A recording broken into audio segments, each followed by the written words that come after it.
Hey there, cats and kitties. I am the Blues Man, Johnny Blues, and this is going to be a brief little review for Natsuyuki Rendezvous, Episode 6. Now, this was definitely an interesting episode, and especially after the last episode, Episode 5, which just ended on such a whirlwind cliffhanger vibe that I was chomping at the bit to get to this episode. Now, this one is a little slow going in areas, but it's not without its revelations and character arcs and stuff like that.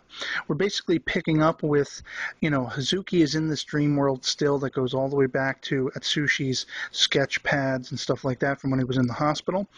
And he's there with his sort of little guardian angel inside the world, a younger version of Roka who's basically like a fairy in size. And he figures out that, because of the size ratios, giant plants, and she's small and now he's small, that it all kind of plays on a Thumbelina theme.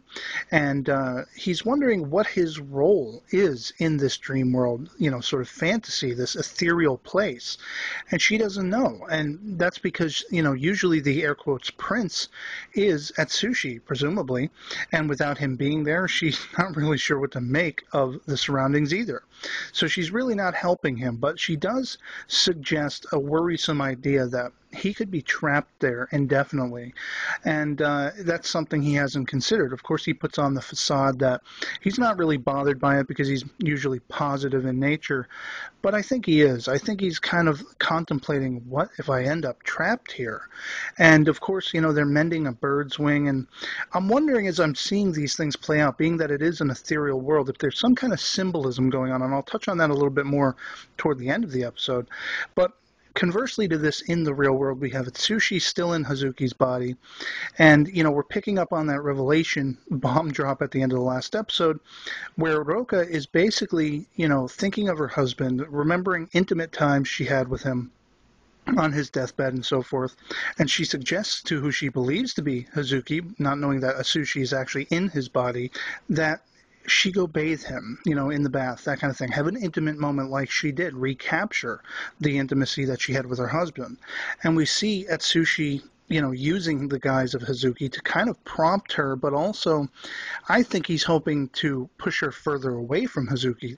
And he makes a comment at one point, how did you think I was going to react to this? You're just kind of going with the flow, remembering your husband, and you're suggesting, sort of propositioning me to have this intimate moment. Of course I'm going to go along with it because I love you. He's speaking as, Hazuki, essentially.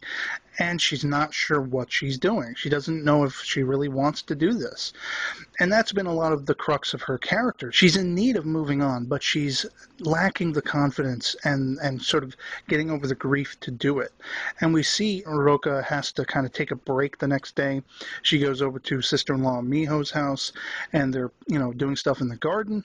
And of course, Miho has her own alternative ideas as to what to do for Roka. She wants to set her up on a date and this kind of thing.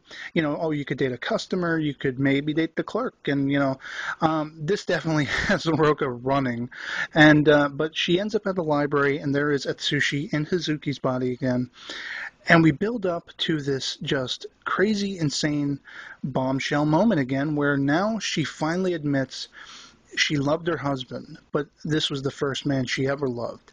And she never thought she could love again, essentially, but as afraid as it's making her to admit it, she does. She does love Hazuki back, essentially.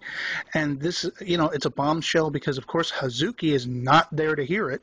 It's Atsushi who's hearing it, and he's probably not going to react too well to it. And then, of course, we have this strange scene that plays after that, and we've had a couple of them through the episode back in the dream world, that, again, I don't know if it rivals sort of symbolism, because with the bird and the broken wings and trying to mend them, but now we have Hazuki jumping into this blood red water and a laughing mermaid in the form of Roka swimming up to him and then going away from him as he's falling down deeper into the water. So I don't know. I mean, there's a lot of relationship things going on here. There's metaphysical stuff going on. There's philosophical stuff going on. And I'm just dying to know where it's all heading. I'm wondering, is Hazuki going to be left behind in this dream world permanently? Is Atsushi going to find the courage to move on? Is Roka going to? I think she has by the end of this episode found that courage, but I'm wondering, is any one of these three people going to become a couple? And if so, how? And what's going to happen to the third wheel? That kind of thing.